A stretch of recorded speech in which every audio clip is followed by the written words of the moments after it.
할렐루야. 우리 먼저 옆에 분에게 인사합시다. 잘 오셨습니다. 잘 오셨습니다. 잘 오셨습니다. 우리 한 번 더 인사합시다. 당신을 위해 좋은 일이 시작되었습니다. 당신을 위해 좋은 일이 시작되었습니다. 제목을 한번 같이 읽습니다. 나사렛에서 배척당하신 예수님. 나사렛에서 배척당하신 예수님. 오늘은 예수님의 행적 5번째 시간으로 나사렛에서 배척당하신 예수님에 관해 말씀을 나눠보려고 합니다. 성령의 능력으로 갈릴리에서 사역을 성공적으로 마치신 예수님은 발걸음을 옮기셔서 당신이 태어나신 나사렛으로 향하여 가셨습니다. 그리고는 늘 하시던 대로 안식일의 회당에 들어가 성경을 읽으셨습니다. 예수님께서 읽으신 성경은 선지자 이사야가 기록한 이사야 61장 1절로 2절의 말씀이었습니다. 주의 성령이 내게 임하셨으니 이는 가난한 자들에게 복음을 전하게 하시려고 내게 기름을 부으시사 나를 보내사 포로된 자에게 자유를 눈먼 자에게 다시 보게 함을 전파하며 눌린 자를 자유롭게 하고 주의 은혜의 해를 전파하게 하려 하심이라 말씀하셨습니다. 본문 17절은 예수님께서 받아든 이사야야 글에서 본 구절을 찾아 읽으셨다 말을 합니다. 또한 21절에서는 이 글이 오늘 너희 귀에 응하였다 말씀하셨습니다. 다시 말해 이사야 선지자로 기록하게 하신 이 모든 일을 이루시기 위해 하나님께서 당신을 이 땅에 보내셨다 말씀하고 있는 겁니다. 믿으시면 아멘 하세요. 아멘. 예수님께서 이렇게 확신에 차게 말씀을 하시는 이유가 무엇일까? 예수님께서는 당신이 누구에게 증언을 받으셨고 당신과 함께하고 계시는 분이 누구신가를 잘 알고 확신하고 있었기 때문입니다. 예수님께서는 이 땅에 오시기 전부터 수많은 선지자들의 예언을 받으셨던 분입니다. 천사들에게 증언을 받았고 또 성전에 앉은 시므온과 예수님을 찾아갔던 동방의 박사들과 목자들 그리고 세례 요한에게 증언을 받으셨던 분입니다.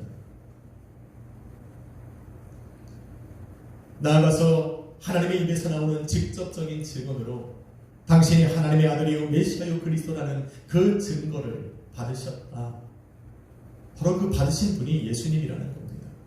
그래서 예수님께서는 당신 누구신지에 대해서 아주 확실한 그런 확신을 갖고 계셨습니다.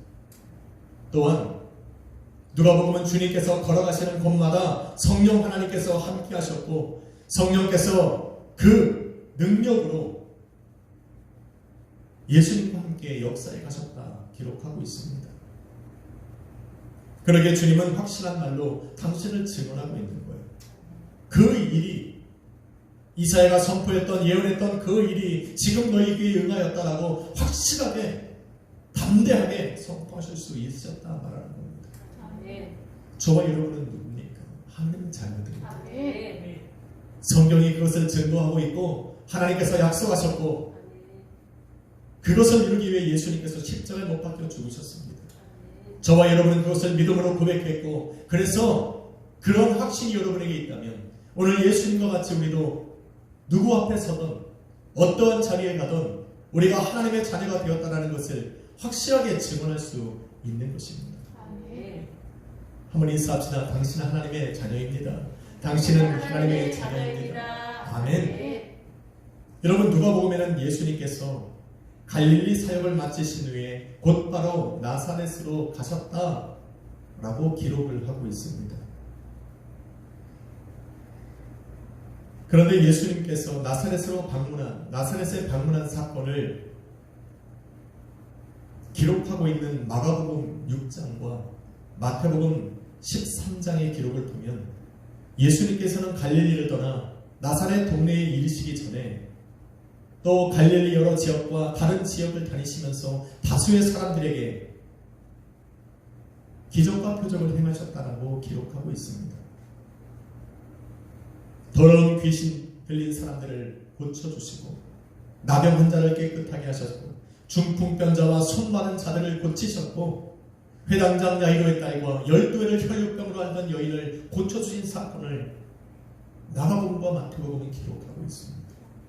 엄청난 기적이고 표적입니다. 마가복음 3장 7절로 12절에 보니 이로 인해서 많은 무리들이 예수님 앞에 나왔고 심지어 그들 앞에서 더러운 귀신이 예수님을 향하여 당신은 하나님의 아들이라고 증언하는 그 말들도 그들은 들었습니다. 특히 마가복음 4장 35절로 41절은 바람과 바다를 꾸짖어 잠잠하게 하시는 그 예수님의 권세와 능력을 기록해 놓고 있습니다. 하나님의 아들이 아니고서는 절대로 할 수 없는 그 일. 이 모든 것들이 바로 예수님께서 하나님께서 예비해 놓으셔서 보내셨던 그 메시아요 그리스도요 하나님의 아들이요 그들이 기다리던 구세주라는 것을 증명해 보이고 있는 겁니다. 이러한 일들을 행하면서 나사렛에 이르신 예수님께서는 이사야의 글을 읽으면서 그 일이 너희 귀에 응하였다라고 담대하고 확신하게 말씀을 하실 수가 있었던 겁니다. 할렐루야. 얼마나 감격스러운 일입니까? 수백 수천 년을 기다려왔던 이야기입니다. 많은 사람들이 소망으로 기다렸던 그 소식이 지금 그들의 귀에 들려지고 그들의 눈에 밝게 보여지고 있는 겁니다. 아니 기뻐하고 감격하고 즐거워하면 되는 겁니다. 그 주님이 우리 앞에 있는데 그 주님이 말씀하고 계시는데 그 주님께서 이 모든 말씀들이 너희 삶에 이루어졌다라고 말씀하고 있으면 감격하고 감사하며 기뻐하면 되는 겁니다. 그런데 나사렛 사람들은 그렇지 못했습니다. 22절에 기록된 바와 같이 예수님께서 하시는 그 은혜로운 말에 놀랍게 여기기는 했어도 들려지는 그 말씀이 믿음으로 발전하지는 못했다는 겁니다. 로마서 10장 17절은 그러므로 믿음은 들음에서 나고 들음은 그리스도의 말씀으로 말미암느니라고 분명히 말하고 있습니다. 많은 사람들이 동일한 말씀을 듣지만 그것이 그리스도의 말씀으로 들려질 때와 비로소 그 사람들에게 믿음으로 발전한다는 겁니다. 우리에게 믿음을 주시고자 예수 그리스도를 믿는 그 믿음을 주시고자 수도 없이 말씀을 선포하고 계시는데 그것을 그리스도의 말씀으로 듣지 못하면 우리 안에서 믿음으로 발전할 수가 없다는 겁니다.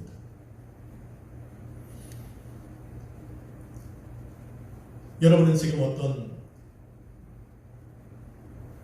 마음으로 말씀을 듣고 계십니까?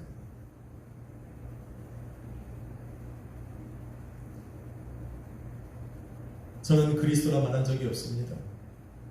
그러나 진리의 말씀을 들고 또 하나님의 말씀을 증거하고 있습니다. 그런데 이 말씀을 주님의 말씀으로 내게 말씀하시는 그 레마의 말씀으로 들려지지 않고 있다면 여러분은 지금 헛되고 무의미한 시간을 보내고 있는 겁니다. 본문 22절에 보니 예수님의 말씀을 들었던 나사렛 사람들은 예수님이 하시는 말씀을 놀랍게 여기기를 했어도 예수님을 향하여 이르길 이 사람이 요셉의 아들이 아니냐? 예수님을 자신들과 같은 그 동일한 사람으로만 여길 뿐 완전한 하나님으로 메시아요 그리스도로 하나님의 아들로는 여기지 않고 있다는 겁니다. 마가복음 6장 2절로 3절은 이들의 말을 좀 더 자세하게 기록해 놓고 있습니다.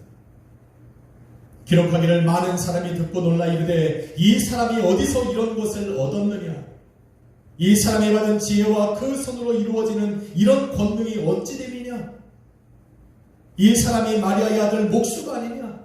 야고보와 요셉과 시몬의 그 유다와 시몬의 형제가 아니냐? 그 너희들을 우리가 다 알고 있는데 어디서 이런 지혜와 권능을 행하는 것을 것을 얻었느냐? 하고 의문과 의심을 던지고, 그리고는 그 말 끝에 뭐라고 말합니까? 예수를 그들이 배척했다라 기록해놓고 있습니다. 무시했다라는 겁니다. 천하게 여겼다라는 말입니다. 여러분, 당시 사회는 목수와 같이 수공계 노동을 하는 사람들을 천한 직업으로 경멸하는 시대였습니다. 그래서 그들이 마리아의 아들 목수가 아니냐고 말할 때 그들의 생각 속에는 예수가 자신들보다 더 비천한 자리에 있는 그런 사람으로 여겼다는 겁니다. 심지어 마리아의 아들 목수가 아니냐고 말할 때 이미 그 아버지 요셉은 죽고 그 천한 천민으로서 배움이 없는 그런 사생아로서 자신들에게 무언가를 가르치는 그 예수를 향하여 지금 시기하고 질투하고 경멸의 말을 지금 내뱉고 있는 겁니다.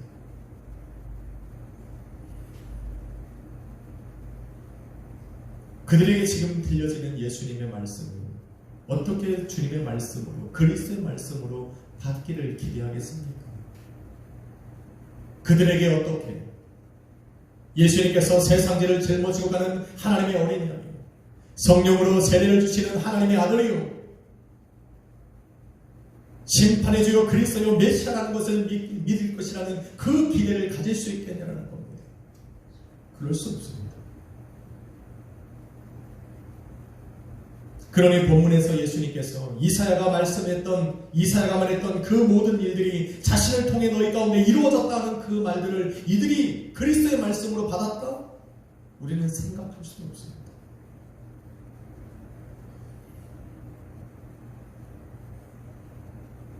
여러분, 선포되는 그 말씀들을 그리스도의 말씀으로 받지 못하면 나만 믿음을 갖지 못하는 것으로 끝나는 것이 아닙니다. 우리의 삶의 구원과 영생 얻을 기회를 잃어버리는 겁니다. 한 걸음 더 나아가서 그 말씀을 그리스도의 말씀으로 받고 믿음으로 살아가는 사람들을 시기하고 질투하고 미워하고 박해하는, 그들을 배척하는 마귀의 일에 동참하게 되는 것입니다. 본문 28절로 29절에 보니 회당에 있는 자들이 이것을 듣고 다 크게 화가 났어. 분이 났어. 일어나 동네 밖으로 쫓아내어 그 동네가 건설된 산 낭떠러지까지 예수님을 끌고 가서 밀쳐 떨어뜨리고자 했다 기록합니다.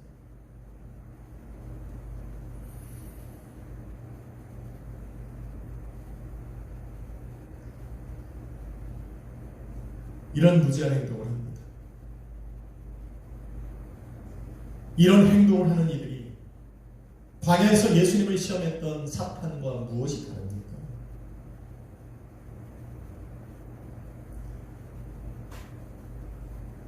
얼마 전 예수님을 시험했던 마귀는 예수님을 성전 꼭대기로 데리고 올라가서 뛰어내리라 그랬어요. 내가 만일 하나님의 아들이어든 천사들이 그 손으로 너를 받쳐 내 발이 땅에 닿지 않게 하시리라 할 것이라 이야기를 했습니다. 그런데 지금 나사렛 사람들이 예수님을 끌고 올라가서 산 낭떠러지에서 예수님을 밀쳐 떨어뜨리려고 하고 있습니다.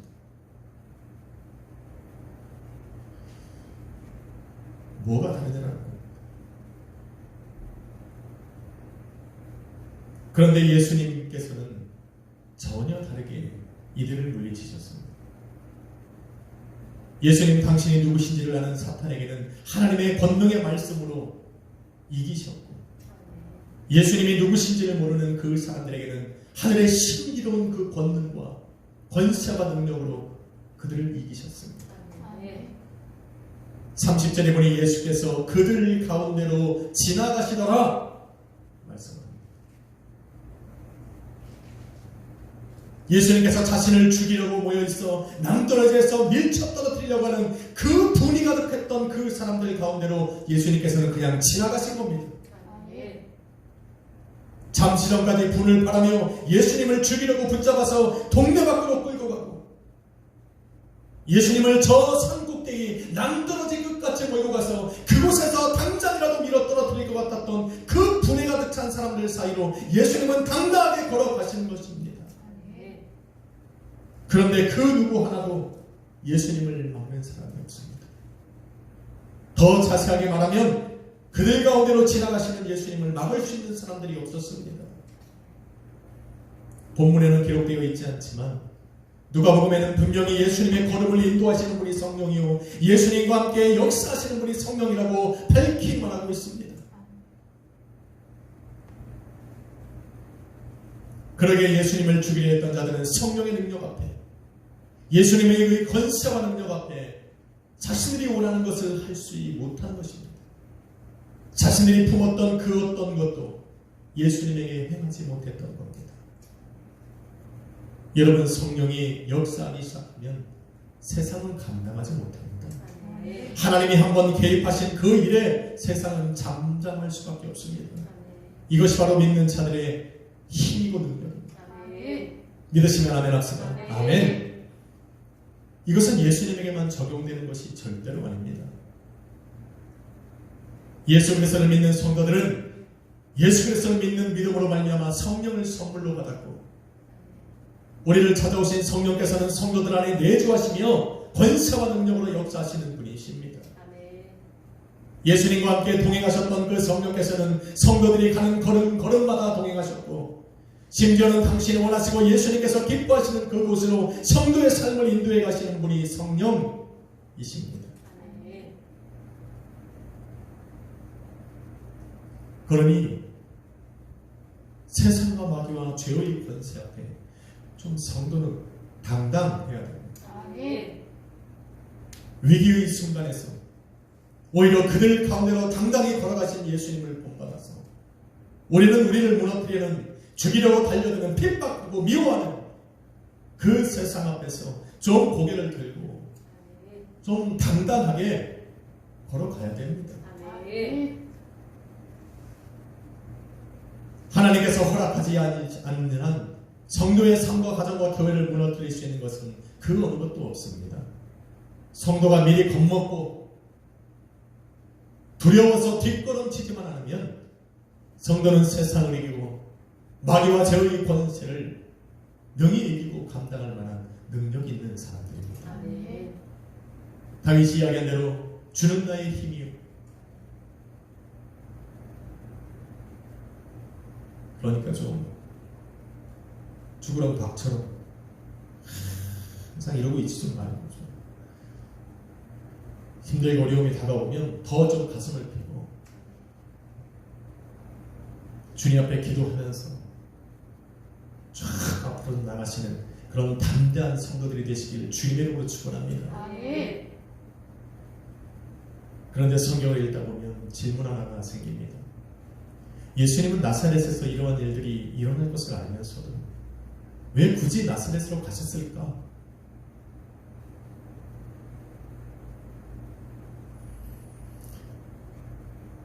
성경에 기록된 것처럼 항상 하시던 대로 안식일에 성경을 읽으시기 위하여 나사렛으로 가셨다라는 그렇게 생각할 수도 있지만 이 엄청난 일들을 감당하며까지 그 안식일에 그 나사렛을 향하여 가셨다라고 생각할 수는 없습니다. 왜냐하면 다른 곳에도 회당들은 있었기 때문에 그래요. 만일 저에게 그 이유를 묻는다면 첫 번째 이유는 그곳에 주님을 기다리는 사람들이 있었기 때문이라 말하고 싶습니다. 마가복음 6장 5절은 이르길 거기서는 아무 권능도 행하실 수 없어 다만 소수의 병자들에게 안수하여 고치실 뿐이었더라 말을 합니다. 소수의 사람들. 바로 그 소수의 사람들 때문에 예수님께서는 나사렛으로 향하여 가신 겁니다. 예수님은 한 마리의 어린 양을 구하시기 위해 거칠고 험한 들판을 찾아다니시는 분입니다. 절대로 외면하는 분이 아니라는 거죠. 나사렛 사람들 대부분이 예수님을 배척하고 아무도 예수님을 하나님의 아들이요 그리스도다 메시아라 믿지 않아도 그들 가운데서도 예수님의 손길을 기대하며 기다리는 그 믿음을 가지고 나온 사람들이 있었기 때문에 예수님께서는 지금 그 나사렛을 향하여 가신 겁니다. 바로 그들의 주인이요, 그들의 메시아요, 그들의 그리스도요, 그들을 구원하실 구세주가 되시기 위하여 나사렛으로 가신 겁니다.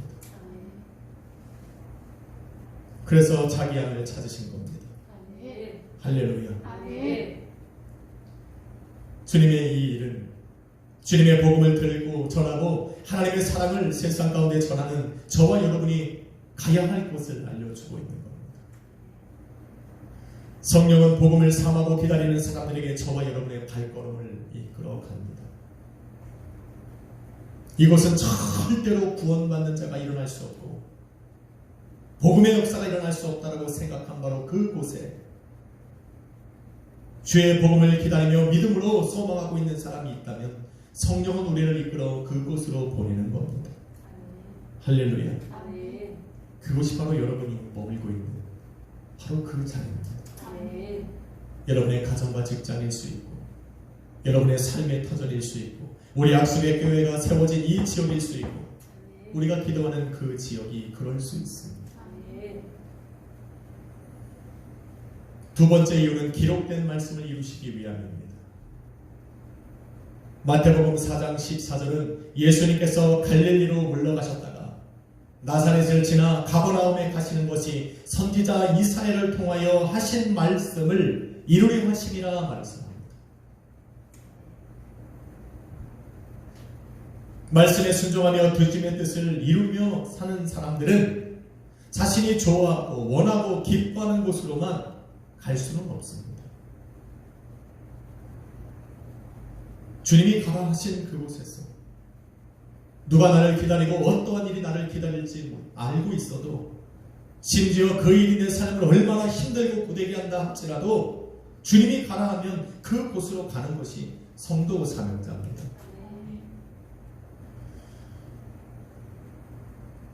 복음이란 바로 이런 성도들과 이런 복음을 맡은 사람들의 그 순종함 때문에 세상으로 퍼져나가고 있는 겁니다. 저와 여러분도 그래서 복음을 듣는 거예요.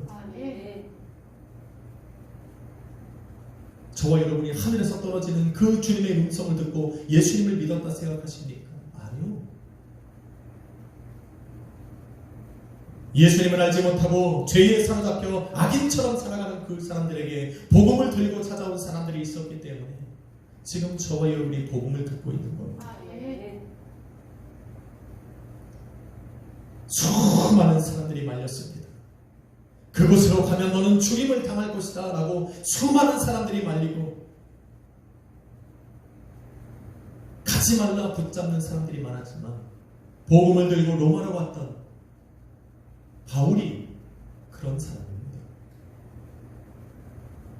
죽음을 기다리고 있음이 알면서도 예수 그리스도의 복음 전환의 사명을 이루고자 이방 지역으로 복음을 들고 갔던 그 제자들이 바로 그런 사람들입니다. 기독교 역사에 기록됐던 수많은 순교자들이 바로 오늘 예수님의 뒤를 따라갔던 그 나사렛으로 갔던 예수님을 본받아 복음을 들고 세상으로 나갔던 사람들입니다. 때로는 요나와 같이 가라 하신 그 길을 거부하고 다른 길로 가고자 하는 사람들도 있지만 이런 사람들보다는 주님의 말씀에 순종하며 그 뜻대로 살아가려고 하는 성도들이 더 많았기 때문에 복음이 땅끝까지 계속하여 퍼져나가고 있는 겁니다. 할렐루야. 그 사람들 중에 우리 약속의 교회가 있기를 소망합니다.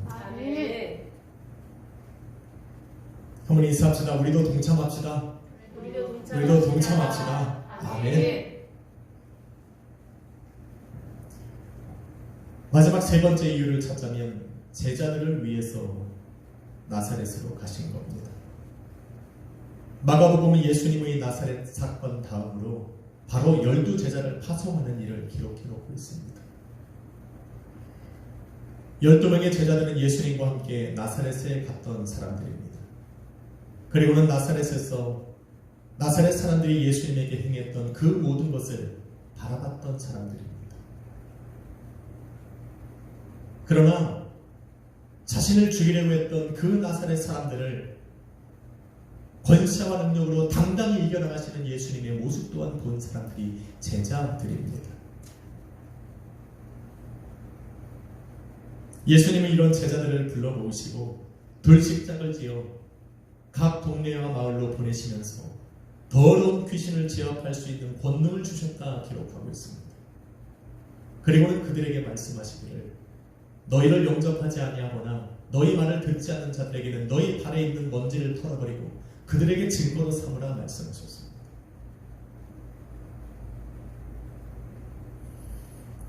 여러분, 거부당하고 배척당하는 것, 심지어 자신을 잘 알고 있는 그 사람들에게 복음 때문에 미움과 박해를 받는 것처럼 복음 전하는 자들에게 시험이라는 것은 없습니다. 그래서 예수님께서 친히 먼저 당신이 태어난 고향에서 그 사람들에게 배척당하시고 죽임당하시는 그 시험을 먼저 당하신 겁니다. 그런데 당하시는 것뿐만 아니라 그 시험에서 당당히 이기시는 모습까지 보여주신 겁니다. 아멘. 할렐루야. 아멘. 그러니 제자들이 두려워하겠습니까? 배척하는 것이 두려웠겠습니까? 죽음이 두려웠겠습니까? 그런 예수님께서 시험을 이겨나가시는 모습을 바라보면서 제자들은 겁없이 두려움 없이 복음을 들고 나간 겁니다. 아멘. 그래서 성경은 제자들이 나가 회개하라 담대히 선포했고 많은 귀신을 쫓아내고 많은 병자들에게 기름을 발라 그들을 고쳤더라 라고 기록하고 있습니다. 아멘. 왜? 예수님이 보여주셨어요. 아멘.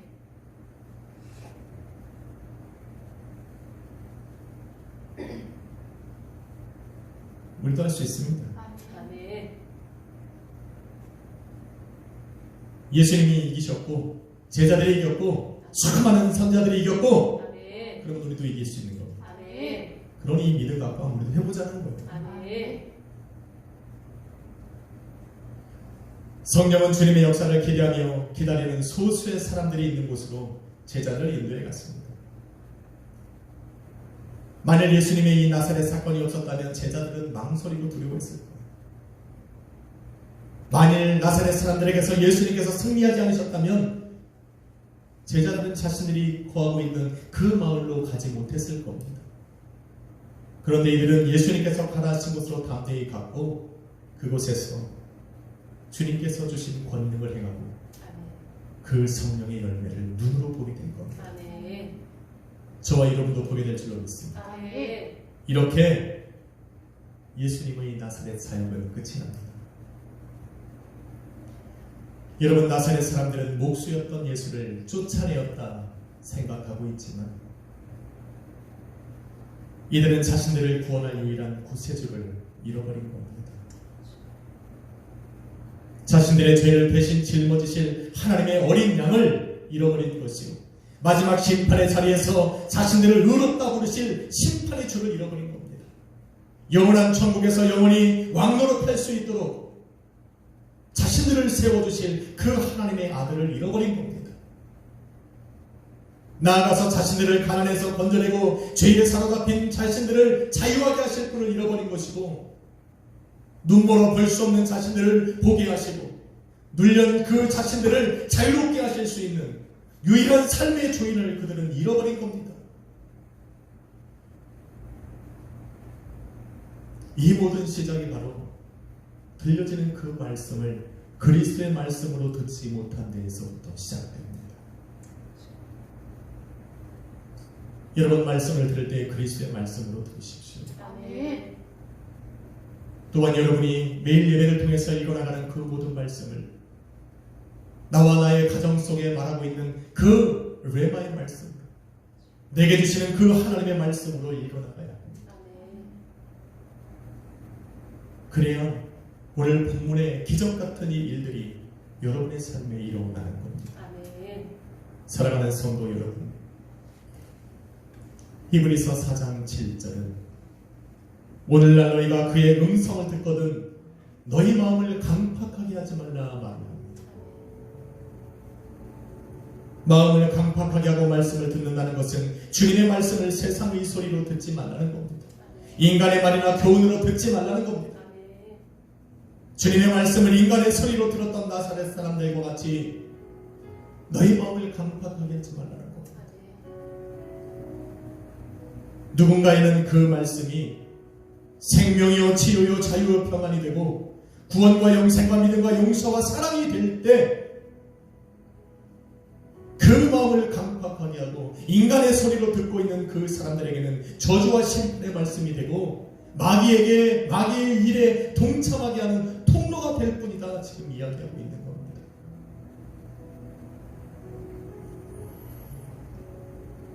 오늘 저와 여러분의 귀여와 인생과 가정과 교회에 말씀하시는 그 주님의 음성을 주님의 말씀으로 받으십시오. 그리스도여 하나님의 아들이요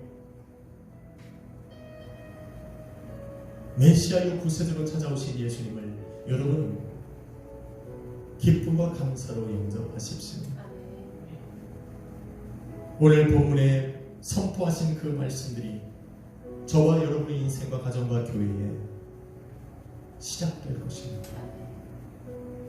가난한 자에게 복음이 들려지고 포로된 자에게 자유가 선포되고 눈먼 자가 다시 보고 눌린 자가 자유롭게 되는 그 주님의 은혜의 해가 은혜의 날이 저와 여러분의 삶에 시작될 것입니다. 그 주님을 한번 믿어보십시오. 그 주님께서 여러분을 찾아가셨다면 바로 그 일을 이루시고자 찾아가신 겁니다. 한 주간 주님의 말씀으로 예배하는 모든 성도님들 그 말씀을 그리스도의 말씀으로 듣고 예배할 때 예고 모든 역사가 여러분의 삶의 가정의 교회에 시작되리라 믿습니다. 기도하겠습니다. 거룩하신 아버지 하나님 감사합니다. 오늘 우리에게 주님의 말씀을 들려주사 믿음으로 받고 또 우리의 모든 삶에 하나님의 역사가 일어나게 하심을 감사합니다. 나사렛 사람들과 같이 우리의 마음이 강팍하여 인간의 소리로 듣지 않게 하여 주시옵시고 주의 말씀을 듣고 주의 말씀을 읽어나갈 때마다 내게 주시는 하나님의 말씀이요 레마의 말씀으로 들어 그것이 우리의 삶을 변화시키는 놀라운 기회가 되게 하여 주옵소서. 오늘도 그 주님께 우리 인생을 맡겨봅니다. 한 주간 살아가고 수많은 일들이 우리 앞에 기다리고 있을지 몰라도 우리는 그것을 두려워하기보다 오늘도 시험을 이기시고 나와 동행하시는 그 주님의 권세와 능력을 믿고 담대하게 걸어가 봅니다. 주님 동행하여 주시고 우리로 승리케 하여 주옵소서. 예수 그리스도의 이름으로 축복하며 기도했습니다. 아멘. 우리 찬양 드리신 후에 우리 함께 기도합시다. 날마다 숨쉬는 순간마다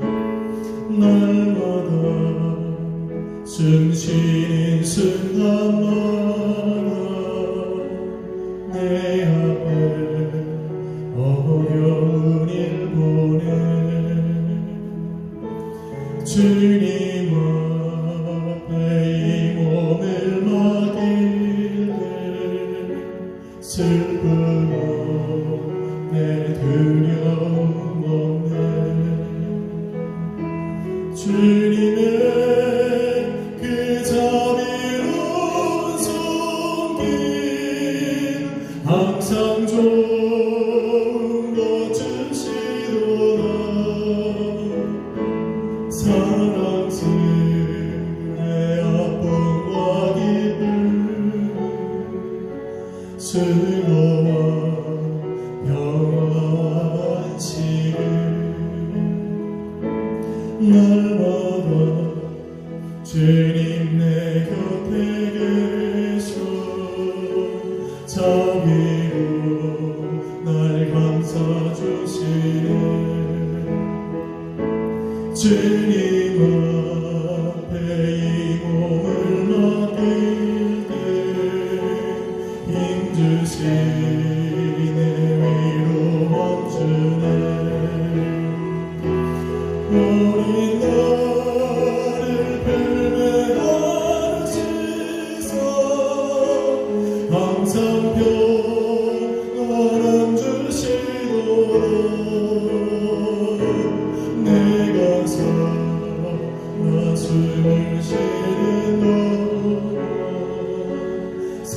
이신다 약속하셨네. 인생의 어려운 순간마다 주의 약속 생각해보네. 내 맘속에 믿음 잃지 않고 말씀 속에 위로를 얻네. 주님의 도우심 바라보며 모든 어려움 이기리라. 흘러가는 순간 순간마다 주님 약속 새겨보 주님의 도우심 바라보며 주님의 도우심 바라보며 모든 어려움